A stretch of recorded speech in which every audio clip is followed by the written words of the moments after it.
Hello everyone, I'm Dr. Preeti, an endodontist. Welcome to my channel Dr. Mom. आज जिस topic पे मैं discuss करने वाली हूँ वो है ब्रशिंग। तो आज अपनी इस वीडियो में मैं डिटेल में डिस्कस करूँगी कि कब से आपको बच्चों में ब्रश इंट्रोड्यूस करना है, कैसा पेस्ट यूज़ करना है, कब आपको फ्लोराइड पेस्ट देना है, कब आपको बच्चों को रेगुलर फैमिली पेस्ट पे शिफ्ट करना है, क्या सही ब्रशिंग टेक्निक है बच्चों में, कैसे बच्चों में ब्रशिंग को एक फ़न एक्टिविटी की तरह इंट्रोड्यूस करना है। ये सारी चीज़ें मैं डिस्कस करूँगी, साथ में कुछ इंपॉर्टेंट टिप्स भी दूंगी एज अ मदर। अपने पर्सनल एक्सपीरियंस भी मैं आपसे शेयर करूँगी। Fine, so let's start. सबसे पहले क्यों इतनी इंपॉर्टेंट है ओरल हाइजीन, इस पर मैं कुछ शॉर्ट में बोलना चाहती हूँ। बिकॉज बहुत से पेरेंट्स को ये लगता है कि मिल्क टीथ हैं जो इवेंचुअली शेड ऑफ हो जाएंगे, परमानेंट टीथ इन्हें रिप्लेस कर लेंगे, तो इनकी ज़्यादा केयर करने की ज़रूरत नहीं है। So let me tell you, ये जो मिल्क टीथ हैं ये सबसे ज़्यादा इंपॉर्टेंट है। बिकॉज इनिशियल एज में ये आपके बच्चे की अगर आपके बच्चे के मिल्क टीथ हेल्दी नहीं है तो ये बच्चे की डाइट को इफ़ेक्ट करते हैं, बच्चों की जो मस्कुलर एक्टिविटी है मुंह की उसे इफ़ेक्ट करते हैं, जिसकी वजह से उनकी स्पीच इफ़ेक्ट होती है, उनका एस्थेटिक इफेक्ट होता है। और बहुत से बच्चे होते हैं जो कॉन्शियस हो जाते हैं, स्माइल नहीं करते हैं, या उनका कॉन्फिडेंस लो हो जाता है। तो बहुत सी ऐसी चीज़ें हैं जो इफ़ेक्ट होती हैं अगर आपके बच्चे के मिल्क टीथ हेल्दी नहीं हैं। और इन मिल्क टीथ को हेल्दी रखने का सबसे पहला जो स्टेप है वो है ब्रशिंग। अगर ब्रशिंग सही है, ब्रशिंग टेक्निक सही है, तो आपके बच्चे के मिल्क टीथ ही नहीं, परमानेंट टीथ भी हेल्दी रहेंगे। फाइन, तो अब मैं डिस्कस करूंगी कि कब से बच्चों में आपको ब्रश इंट्रोड्यूस करना है। So the moment first tooth erupts, जब बच्चे का पहला दांत आता है, पहला टूथ निकलता है, तब से आपको बच्चे में ब्रशिंग स्टार्ट करवानी है। तो इसके लिए एक अलग ब्रशेस आते हैं। इस वीडियो में जैसे मैंने बोला आपको मैं डिटेल में बताऊंगी हर एज ग्रुप पे आपको कैसा ब्रश यूज़ करना है, कैसा पेस्ट यूज़ करना है। सो सबसे पहले 6 महीने से लेके 1 साल तक ये जो टाइम होता है, बहुत से बच्चों के जो इरप्शन है वो 6 मंथ्स पे स्टार्ट हो जाती है, और बहुत से बच्चों में थोड़ा टाइम लगता है, मे बी 1 ईयर, कभी कभी 1 साल तक भी बच्चों के पहले टूथ इरप्ट नहीं होते हैं। तो जब आपके बच्चे का पहला टूथ इरप्ट हो जाए, जब पहला दांत निकल जाए, तब आपको यूज़ करना है फिंगर ब्रश। फिंगर ब्रश होते हैं या सिलिकॉन ब्रश होते हैं, इनको आप अपनी फिंगर पे उसको पहन सकते हैं और बच्चे के जो टीथ हैं उनको इससे क्लीन कर सकते हैं। इसका बेनिफिट ये है कि ये इजी होता है, इजी टू होल्ड, क्योंकि आप इसे अपनी फिंगर में पहनते हैं। सेकंड, इसका बहुत कंट्रोल्ड एक्शन होता है, क्योंकि ये आपकी फिंगर में है तो बहुत इसको आप रेगुलेट कर सकते हैं, इसके मूवमेंट को। बच्चों को गैग होने के कम चांसेस हैं। और इसका सबसे अच्छा बेनिफिट ये है कि सिर्फ ये टूथ ही क्लीन नहीं करता, बच्चों की टंग और जो सराउंडिंग एरियाज़ है उनको भी अच्छे से क्लीन करता है। फाइन, क्योंकि बच्चे दूध पी रहे हैं रेगुलर अभी, और बच्चे 6 मंथ्स के बाद मिल्क से शिफ्ट होने लग जाते हैं सॉलिड फूड पे। तो बहुत ज़रूरी है कि टीथ के साथ साथ आप बच्चों की टंग और सराउंडिंग एरियाज़ को भी क्लीन करें। फाइन, अब आते हैं 1 साल से लेकर 2 साल तक की एज पे।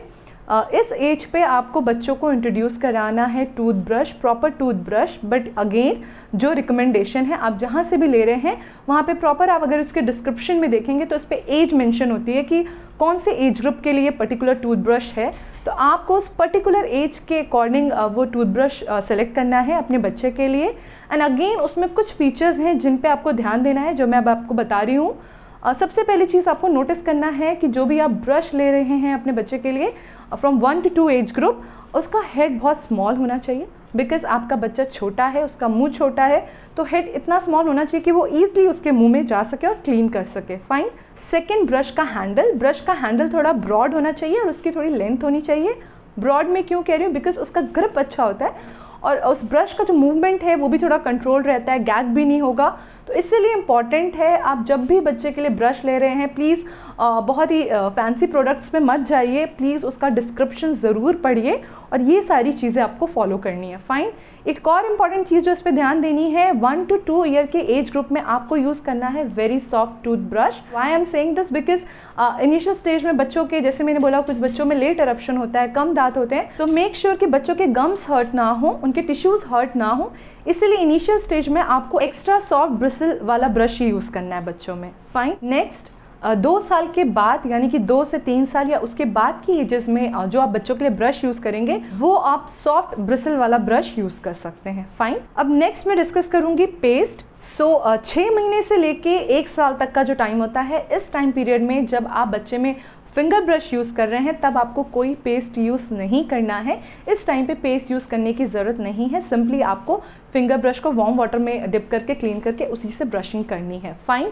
सेकेंड जो एज ग्रुप है यानी कि 1 साल से 2 साल तक की एज, इनिशियल रिकमेंडेशंस ये कहती थी कि इस एज तक बच्चों में फ्लोराइड फ्री पेस्ट देना है, बट अब जो न्यू रिकमेंडेशंस आई हैं वो ये कहती हैं कि आप 1 से 2 साल तक के बच्चों को भी लो फ्लोराइड पेस्ट दे सकते हैं। येस, यहाँ पर इम्पॉर्टेंट है उसका साइज़ एक राइस ग्रेन साइज़ के बराबर होना चाहिए। Why it is important? Because ये साइज़ इतना छोटा है, अगर बच्चा थोड़ा बहुत स्वॉलो भी कर लेगा तो बहुत कोई प्रॉब्लम नहीं है। बेस्ट वे है आप कैसे से प्रिवेंट कर सकते हैं, आप जब भी बच्चे को ब्रश करवाएं, मेक श्योर ब्रशिंग करवाने के बाद आप एक क्लीन क्लॉथ रखें, इमीडिएटली जो रिमेनिंग पेस्ट है उसे आप क्लीन कर दें उसी टाइम बच्चे के मुंह से, सो दैट कि वो उसे स्वॉलो ना कर पाए। Fine. So next age group आती है आपकी 3 साल के बाद वाली। इस एज पे आप ग्रेजुअली जो राइस ग्रेन साइज़ का पेस्ट था उसे आप पी साइज़ का कर सकते हैं, थोड़ा सा साइज़ बढ़ा सकते हैं। इस एज के बाद बच्चा स्पिट करने लगता है तो ईजी है उसके लिए स्पिट करना, वो ज़्यादा स्वॉलो नहीं करेगा। एंड इस टाइम पे आप माइल्ड फ्लोरिडेटेड पेस्ट यूज़ कर सकते हैं और प्रॉपर जो ब्रशिंग टेक्निक है वो बच्चों को खुद उनके में इंट्रोड्यूस करवा सकते हैं, बच्चे उसे खुद करें, ऐसा अंडर सुपरविजन करवाना है, आपको वहाँ रहना है, बट मेक श्योर कि इस एज के बाद बच्चा धीरे धीरे खुद ब्रश करना शुरू कर दे। फाइन।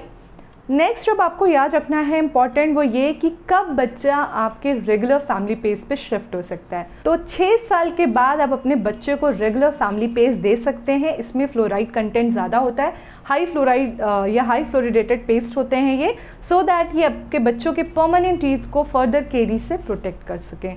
फाइन। सो अब मैं बात करूंगी ब्रशिंग टेक्निक की। तो यस, जैसे मैंने बोला सबसे इंपॉर्टेंट होती है टेक्निक।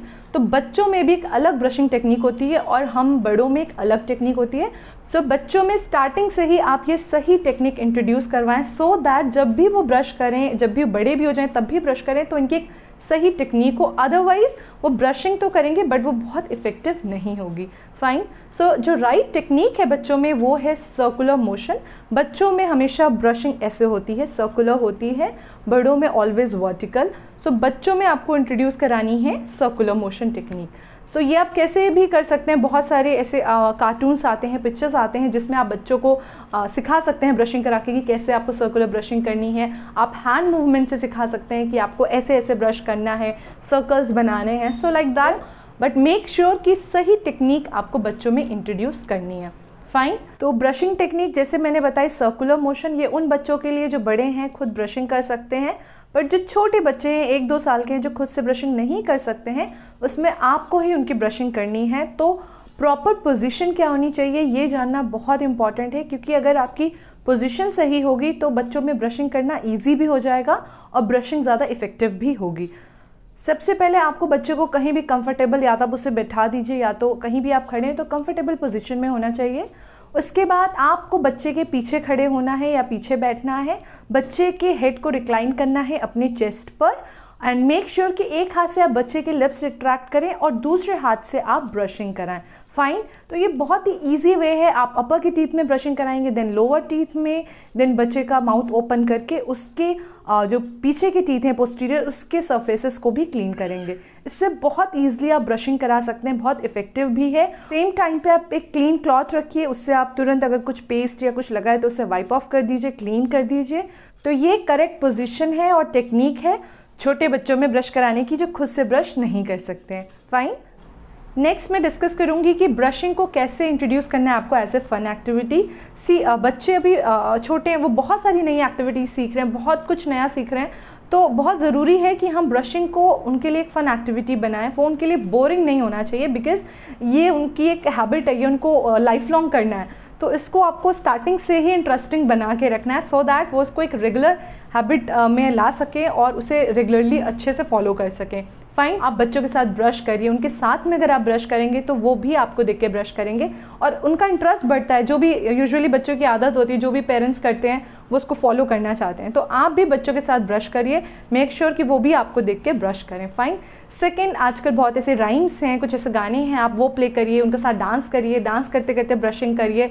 आप इनिशियल टाइम पे आपको इस चीज़ का स्ट्रेस नहीं लेना है कि बच्चा 1 मिनट तक ब्रशिंग करे, प्रॉपर 2 मिनट तक ब्रशिंग करे। इंपॉर्टेंट है बच्चा ब्रशिंग करे, चाहे वो 3 सेकेंड भी करे, 4 सेकेंड भी करे। इम्पॉर्टेंट है कि उसको ब्रशिंग एक अच्छी एक्टिविटी लगनी चाहिए, वो उसे इन्जॉय करना चाहिए। आजकल बहुत ऐसे कार्टून्स हैं, ऐसी पिक्चर्स हैं जिस पे टीथ बने होते हैं, उसमें आप बच्चों को प्रैक्टिस करवा सकते हैं कि कैसे ब्रशिंग करनी है, कैसे क्लीनिंग करनी है, क्या इंपॉर्टेंस है, ये कर सकते हैं आप। बहुत सारी अब ऐसी ऐप्स भी आ गई हैं जो आपको बताती है आपने कितनी देर ब्रश की, कितने टीथ पे आपने ब्रशिंग की। तो जो भी आपके लिए कंफर्टेबल है, जिसमें आपका बच्चा कंफर्टेबल है, वो करिए, बट मेक श्योर बच्चा ब्रशिंग को एंजॉय करे, उससे बर्डन ना समझे। फाइन। नेक्स्ट जो बहुत इंपॉर्टेंट है वो ये कि स्टार्टिंग से ही बच्चों में नाइट ब्रशिंग की हैबिट डालिए। मेक श्योर कि जब आप रात में ब्रश करते हैं, इससे आपकी भी हैबिट बनेगी। अपने साथ अपने बच्चों को भी वॉशरूम में जाइए, उनके साथ ब्रश करिए। अगर वो ब्रश नहीं भी कर रहे हैं, मेक श्योर कि वो ऑब्जर्व करें कि आप नाइट ब्रशिंग कर रहे हैं, धीरे धीरे उनमें भी वो हैबिट डेवलप हो जाएगी। फाइन। तो नाइट ब्रशिंग बहुत इंपॉर्टेंट है बच्चों में, इनफैक्ट सबके लिए। तो ये भी आपको बच्चों में इंट्रोड्यूस करनी है। फाइन। अब मैं बात करूंगी इंपॉर्टेंट टिप्स की। थोड़ी देर के लिए आप 1-2 मिनट के लिए या कुछ सेकंड्स के लिए बच्चों को ज़रूर ब्रश दें उनके हाथ में, सो दैट वो उसे एंजॉय करें और उन्हें मज़ा आए। तो आई मेक श्योर कि आफ्टर ब्रशिंग मैं बच्चों को ब्रश देती हूँ कि वो उससे खेलें, थोड़ी देर उससे फ़न करें।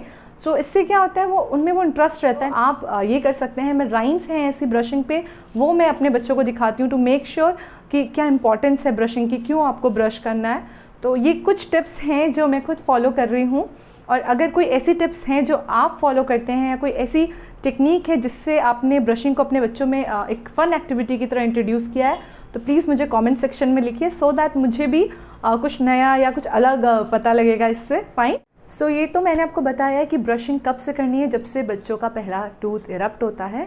बट इसका ये मतलब नहीं है कि अगर बच्चों के दांत नहीं हैं तो आपको उनकी ओरल हेल्थ या ओरल हाइजीन को नहीं मेंटेन करना है। जब से बच्चा पैदा होता है तब से ही आपको बच्चे की एक अच्छी ओरल हाइजीन को मेंटेन करना है। यस, आप ब्रशिंग नहीं कराएंगे, बट क्या करना है, आपको कोई भी क्लीन क्लॉथ लेना है कॉटन का, या फिर स्टेराइल कॉटन आती है मार्केट में, उससे उसको वार्म वाटर में थोड़े से वार्म वाटर में डिप करके उससे बच्चे के मुंह को क्लीन करना है। मेक श्योर कि बच्चों को इमीडिएटली फीड कराने के बाद ऐसा ना करें, बच्चों को गैग हो सकता है, वॉमिट हो सकती है। So make sure twice a day से ज़रूर करें, सो दैट बच्चे दूध पी रहे हैं तो उनके वाइट पैचेस ना पड़े, कोई फंगल इन्फेक्शन ना हो। तो दांत आने से पहले ऐसे आपको ओरल हाइजीन मेंटेन करनी है, और 6 मंथ्स के बाद आपको ब्रशिंग करनी है। फाइन। अगर आपको मेरी वीडियो हेल्पफुल लगी है तो और भी पेरेंट्स से शेयर करिए। अगर कोई डाउट है ब्रशिंग या किसी चीज़ से भी रिलेटेड, तो आप मुझे कमेंट सेक्शन में लिख सकते हैं। आप मुझे इंस्टाग्राम पे मैसेज कर सकते हैं, मैं वहाँ थोड़ा ज़्यादा एक्टिव हूँ, तो आप मुझे वहाँ पे फॉलो कर सकते हैं, मैसेज कर सकते हैं। अगर अभी तक आपने मेरे चैनल को सब्सक्राइब नहीं किया है तो मेरे चैनल को सब्सक्राइब करिए, बेल आइकन हिट करिए, सो दैट जो भी डेंटल रिलेटेड वीडियोज़ हैं या बेबी केयर वीडियोज़ हैं सबसे पहले आप तक पहुँचें। So stay safe, stay at home and keep smiling. Bye bye.